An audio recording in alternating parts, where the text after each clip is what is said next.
নমস্কার বন্ধুরা, কেমন আছেন আপনারা? আশা করছি সবাই ভালো আছেন, সুস্থ আছেন।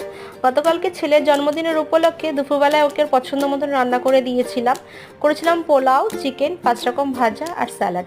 ও আগের দিন রাত্রেই আমাকে বলে রেখেছিল যে মামা পোলাও করো। ও পোলাওটা খেতে খুব ভালোবাসে চিকেনের সাথে। ওর বন্ধুকে নেমন্তন্ন করেছিলাম, এটা ওর বেস্ট ফ্রেন্ড সৌরনী।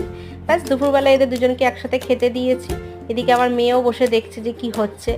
তো এখানে আমার ছেলেকে খেতে দিয়েছি, ও খেয়ে খুব বলেছে যে মামা খুব টেস্টি হয়েছে।